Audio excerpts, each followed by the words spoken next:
Good morning, Don Pelayo here. I am just Sunday morning. I'm coming over here to visit my parents this morning. It's 7 o'clock. I won't get to their house till about 8 or so. I always get over here a little bit early. I wanted to talk to you guys today a little bit about the tariff situation, what's going on with the markets. A lot of people are understandably rattled. The markets did not react well to the tariff situation. Trump has been talking about the tariff thing for a while now. He did do some of that in his first term. Didn't have the same kind of reaction. They weren't as broad, I don't think, in his first term as they are this time, and that's part of the reason why the markets reacted the way they did. I didn't sell anything. I've kept all my holdings intact in my investment portfolios. I was already skewed a little. I wouldn't say conservative, but more conservative than I usually am. I didn't have a whole lot in growth stocks. I think I had maybe about 10 to 12% of my portfolio in growth stocks. I had rotated out of growth and more into value stocks several months ago. Biden was still president when I began that rotation. So I have a lot of dividend-paying stocks, blue chip stocks. The first day of the down, the first big drop day, they actually were up. that first day when the markets were down, my value stocks were up.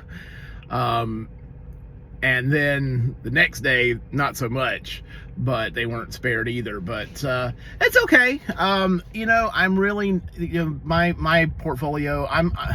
The older I get, the more I'm feeling like I may never touch this money. That my retirement funds may all go to my kids. I don't know. My dad's getting ready to turn 74. My mom's getting ready to turn 69, and I'm just like, I don't know how long I'm going to live, really. I don't know. I've just decided that I'm going to work as long as I can and put as much aside for my kids as I can. The world's getting to be kind of a tough place. Definitely going to be diversified, not just in terms of stocks and bonds, but alternatives, commodities, things like that. Hard assets. I'm kind of broadly diversifying everything, and then I can just hand off things to my kids as we move along here. I'm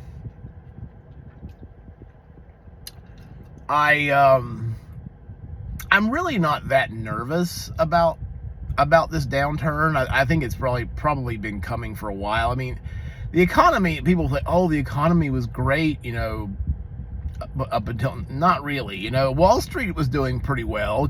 Corporations have been making money. But I think the average American has been hurting for a while now.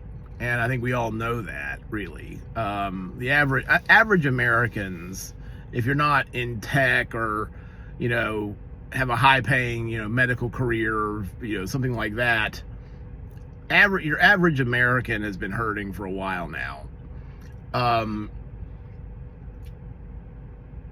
Trump wants to kind of turn around some of the things that happened, especially after China joined the World Trade Organization and after NAFTA.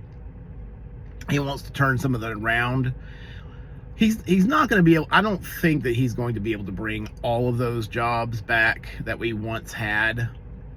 Even if he did bring back the manufacturing, there's so much of it that's been automated now by machines and things like that. They're not going to need as many people, but there would be some jobs, obviously, if some of these factories move back to the United States. I do think that two key areas that I would really like to see jobs come back to the United States in. One is pharmaceuticals. I don't understand why we've made ourselves so dependent on other countries, specifically China. We've made ourselves dependent on China for some of this stuff, for our pharmaceuticals. I think China and India together, they're producing like 90% of our medicines. I don't know how comfortable any of us are with that. Especially as China's being more aggressive these days in terms of Taiwan and all of that. So I'm not real comfortable with our pharmaceuticals being made in China. I would much prefer seeing those pharmaceuticals made here at home, or if not here in the United States, at least with a more reliable trading partner, either in Canada, Mexico. Although, I don't know, I kind of worry about it going to Mexico. You kind of worry about drugs getting filtered into it. I don't know. It's like Mexico, you just never know. It's like, I don't know. I'm sure they have a way of securing that stuff, but still, you kind of worry. But really, I would like to see those jobs back here in the United States. I feel like we need some manufacturing capacity here in the United States. So that pharmaceuticals is number one. Number two, I'd like to see us bring back some heavy machinery, auto and heavy machinery type jobs back here in the United States. People were just saying, oh no, it's just too expensive to make it here, and I just don't, I can't see that. If you're making, big heavy equipment, sure, there's going to be some labor costs involved in that, but that's the high-paying jobs. That's the high-paying jobs that we should have here in the United States. So I want to see that situation improve. I'd like to see a lot of those jobs come back to the United States. Here in North Carolina, I talked about this before, is that we used to have a lot of textile places, a lot of textile mills and things like that here in North Carolina, and they all moved out after NAFTA, especially is when you really begin to see it. And I don't know if those jobs will ever come back, because they weren't very high-paying jobs to begin with, but they were generational jobs. It was, those mills had been in those towns for a century or more, and their, people's grandparents and their parents had worked there, and they went to work there, and so they were reliable jobs until, they were destroyed by these trade deals that our country's leaders have worked out for us. So I know there's some short-term pain. There's going to be some short-term pain. I don't know what the market's going to look like this week coming up. It could very well rebound a little bit. Some people might feel like it's oversold. I'm sure that Warren Buffett is sitting there salivating, looking at the market decline. He's raised cash over the last few months. He's been raising cash, and so he can go in. He looks for opportunities like this when markets decline, to go in, and he doesn't just buy stocks, he buys entire companies now. But so we'll see what happens. I actually do not feel too bad about this little decline we've had. It was probably needed, to be honest. The markets have just been going up for a while. A lot of that is due to money printing. The reason why our markets have been going up. The government keeps printing money to pay its bills. On that front, I'm hoping to see some more improvement. I want to see what these numbers are going to look like in terms of government spending. Doge and Trump are trying to rein in government spending where they can. I don't know. I think it's just, we're all going to have to see how all this shakes out. I know we've angered a lot of people overseas by some of our moves, but the United States has been the patsy for a while now, and it's like we're not going to, Trump doesn't want to be the patsy anymore, and at least that's how he feels, and a lot of his voters feel, and that's part of the reason why he was elected, is because we have so much wealth has been transferred out of the United States to China, to other places. And as Trump said during his speech, he doesn't blame these other countries. He's not blaming the foreign nations. He's blaming our past leaders for allowing this to happen. And that's exactly, I think, the way he should look at it. But he's trying to turn that around. Of course, these other countries don't like it because they want to keep taking advantage of us. So, that's the way the average Trump voter looks at this. They would like to see our manufacturing come back. They want to see. It's not even so much about they want to see their small towns or small communities thrive again. I think that's really what it is. They miss small town America. They don't like this shift where everybody has to live in a big city in order to have a job. They're tired of that. They prefer to live in their small towns and their small communities, but there's just no jobs there anymore because our government has shifted them all away from here. And so I think that's what the Trump voters really want. That's what's really behind what's going on right now. They want their small town America back. Anyway, on to other things. I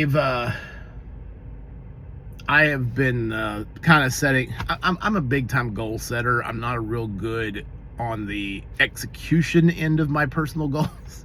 I need to get better about that. I'd like to put out a video daily talking about what's going on, and I'm going to try to do better about this coming week, talking about the markets, talking about the status of the country, how things are going here. Seeing some real sad stories, every day in the news. It's just like another tragedy that's occurred. In Texas, there was this teenage boy that was stabbed in the chest and bled out there at a track event. And it's just so many young people, they just don't think before they act, and it's like, our young people really need to think before they act. I mean, you stab somebody. I mean, when you use a weapon like that, he may not have intended to kill them, but you just can't go around stabbing people. I mean, that's just not something you can do. You got this young man who did this. He's probably thrown his whole life away. One young man is dead. And this other young man has probably thrown his whole life away. And for what? For what? He disrespected me. And it's like, come on, y'all. Come on. It's like that is no reason to stab somebody or shoot somebody or anything else. That's ridiculous. Our young people need to use their brains a little bit more. You gotta think about your life and be thinking about your goals and what you want out of life. And if you do something like that, I mean, you're not only ending another life, you've pretty much ended your own. You're going to be spending a massive amount of time in prison, and even if you do get out eventually, what kind of life are you going to have after prison? You're not going to be able to get a job. You're not going to. I mean, it's just. Anyway, people got to think before they start doing things, before they act. And it's just so many of these people grow up in this these young men especially, they're trying to be a man. They're trying to be, they're trying to be a man. They're trying to stand, trying to be tough. And, well, you better be tough because it's not going to be easy being in prison. So you're gonna have to learn to be tough real quick. It's unfortunate, but anyway, my boss is going to be out of the town the first 3 days of the week, Monday through Wednesday, at a conference. So work should be a little bit chill this week. I'm kind of looking forward to that. I think we're all feeling a little ragged at work. I think we've been pretty busy here last few weeks. I'm hoping that we will have a good meeting this week. We got some good things going on right now and at work. I'm sure that some of our clients are looking at the markets. I work in financial services, so I'm sure some of our clients are looking at the markets and aren't real happy about that. But a lot of our clients are older, are already, they may not be conservative, but more conservative. They may have a lot of their money in annuities and things like that, guaranteed income. So a lot of them are okay, They don't need to liquidate their investments. They can ride it out. I do worry about people that all they have is Social Security and what's saved in their investments. It's like when you get into retirement, you really need to have a nice hoard of liquid, rather liquid assets, not just stocks, but I'm talking like fixed income, things that are going to be providing you with cash flow in retirement. That could include REITs, real estate investment trusts. They're required to throw off, I think, 90% of their profits as dividends. So if you ever look into dividend income, things like that, REITs are a good place to look because they're required to pay that all, a big chunk of their profits out in dividends. And so a lot of these people have some, when you're in your 60s and 70s in retirement, and at that point you really don't need a lot of growth stocks. You need safe, dependable investments, investments kind of for the long term, dividend paying stocks. But really you should have at least a year's worth of funds, at least 1 year of funds in safe investments, cash, bonds, short to midterm bonds, REITs, things like that. I've been thinking a lot about my kids lately, about the kind of world they're going to be growing up in. And my oldest is, going to be going back to school here in the fall in college. She's wanting to go into psychology. She's wanting to be like a therapist or something like that. Which, I told her, you're probably going to have to get a master's degree in something like that. It's like, so she's going to have to at least get a master's, if not a doctorate. My oldest daughter, sometimes I don't know if she realizes the kind of work that what's in store for her to do that. But she can do it. She's smart enough to do it. It's just I'm hoping that because you have to have a pretty solid work ethic. You have to really put some energy and time into your studies and to be able to achieve something like that. These kids these days, it's like, I don't know. But I know she can do it. I know she's smart enough to do it. My youngest is she told me yesterday, she's in 8th grade. I'm like, 8th grade? No way. It's like, is she in 8th grade? It's like, she's getting ready to go into high school. It's kind of crazy because it just feels like she was born, It's like time is going so fast right now. It really is going fast. But I'm thinking, 5 years ago, I was thinking I'm going to retire at 58, and I'm just going to go live in Europe. I'm going to go live in southern Spain. And then 3 years ago, I was like, well, I might retire at 60. And then I may not live in Europe. I may just travel there every year and spend a few months over there. Now I'm thinking I may never retire. I may just work as long as I possibly can, build as big of an asset pile as I possibly can, and just leave it all to my kids.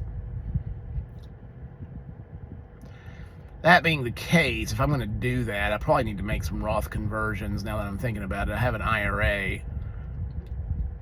I'll probably need to do some Roth conversions. I have a Roth too. I have a Roth open. It's been open for a while. But I probably need to do some conversions over to that Roth because with the Roth IRA, you do not have to take required minimum distributions. Traditional IRA, you have to take required minimum distributions starting at age 73. I think that may be going up to 75, I think, in a few years down the road. I think they're going to move that up a little bit, but we'll see what happens. I'm just really thinking right now, it's like, I think the older you get, the less life is about you. And I'm thinking a lot about my kids here lately. It's like I don't even really care about myself that much anymore. I really don't. I've lived a good life. I've done a lot of cool stuff in my life. I lived in Europe for 2 years. I've been back 3 times since I lived there. I've watched my 2 kids grow up. I've been to college. I've done a lot of cool things. I've really enjoyed my life. Unfortunately, relationships never worked out. I never really felt like I met someone that really cared that much about me. I've been married twice. I say this, I'm 48 years old. I've been married twice, but I never really have felt like I found someone that was really in love with me, that really cared about me, that really wanted to be with me. I don't think I've ever experienced that in my entire life. And that's been kind of the biggest disappointment of life, I think, for me, has been the relationship deal. Because I've just never felt like I had someone in my life that really cared that much. That bothers me a little bit, but it is what it is. I'm at the point where I think I've just kind of given up on that. I don't expect to find that. So I don't expect to find that anymore. It is what it is. And I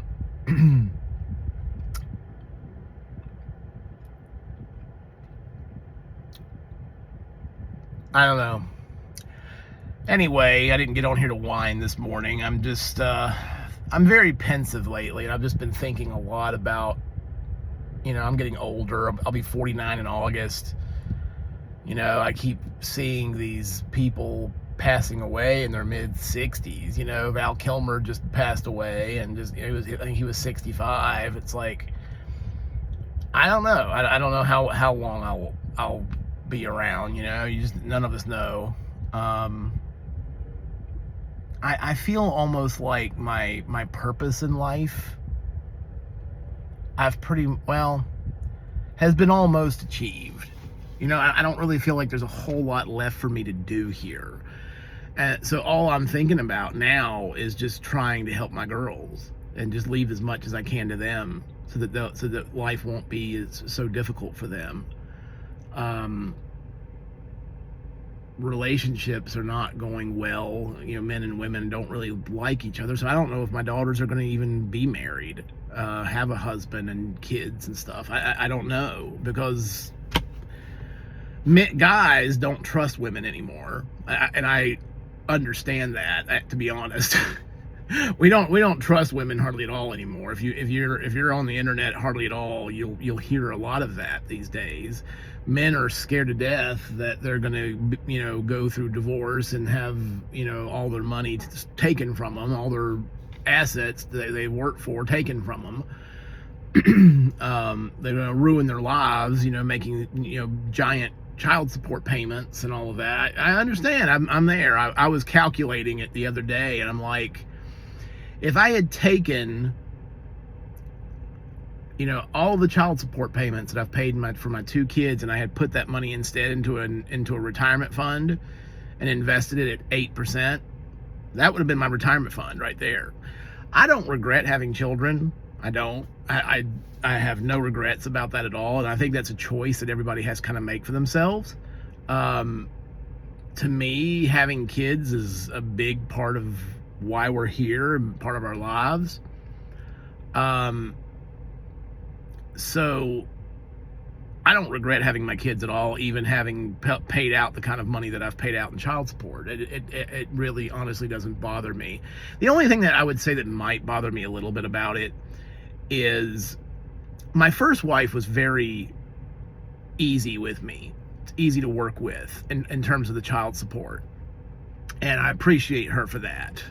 She, I paid a little bit more when my oldest daughter was young, but then when she went to school, she started going to school, we lowered the child support because she didn't have the daycare expense and all of that she had before Ashley started school. And so I appreciated her working with me on that. My second wife, she wanted as much as she could possibly get from the very get-go. We had a little bit of a tussle over that at first. So I've paid a pretty good bit in child support. I mean, I'm paying almost $700 a month child support, which for my youngest. Which, it's like, I know that my ex-wife is not spending that much on my young. I mean, sure, she's paying for for housing there, and she's paying for food and things like that. So it's been at that $700 since our divorce 10 years ago. She's never come back and asked for more, which is good. I'm glad because I feel like that $700 a month was a good bit. She does do a lot of nice things, going down to Disney World and doing things like that, taking vacations with my daughter and stuff. So it is what it is. I feel like if I was going to pay $700 a month, it wouldn't bother me so much if maybe she was taking $100 or $200 of that a month and putting it into a savings fund for Piper. If she was putting some of that money aside and putting it, saving it for her college or something like that, I wouldn't complain about it at all.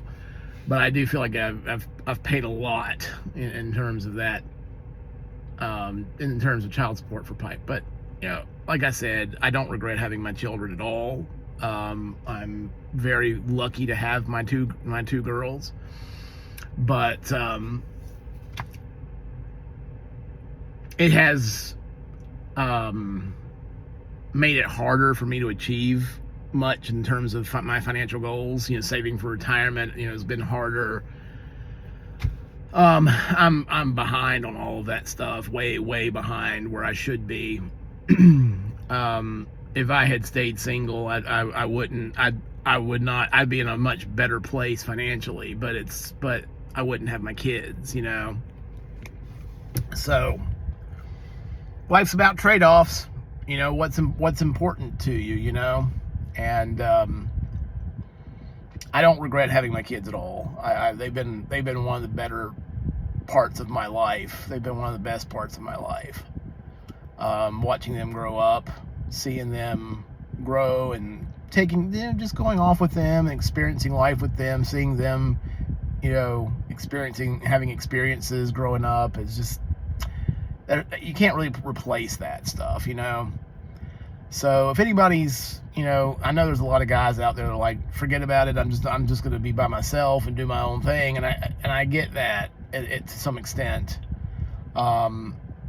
If you don't feel like you want to be a parent, because parenting is a big deal. Your whole life does change once you have a child. I would say, really think about it before having a child. You've really got to make the decision that you want to do that. Because life, even at the beginning, when I first had my kids, I was still thinking about my life a lot, but the older you get, the less it's about you and a lot more about your kids. Especially as you see the country struggling and you're wondering, how are my kids going to make it? How are they going to, make it through life, the way things are right now. I do worry about that. So, anyway, to the young men, I would just say, I do think it's best when you have kids to have them having a wife. Our country has gotten so screwed up in terms of the culture with money, and just it's all become about entertainment, and it wasn't always like that. It's like it used to be that the father could go to work, make a good enough living to come to so the wife could stay home with the kids. The kids were learning at an early age. I was fortunate that way. My mom stayed at home with me when I was growing up. She was teaching me and my brother how to read and do math, basic math and things, and before I went to kindergarten. So I got to kindergarten, I'd already been reading for a couple of years anyway, and a lot of the kids didn't know how to read yet in kindergarten.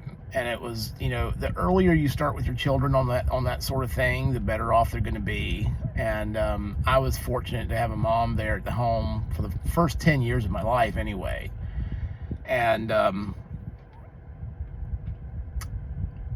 I don't know how soon we'll get, everything kind of comes around. It's just how long does it take to get back there? I don't know.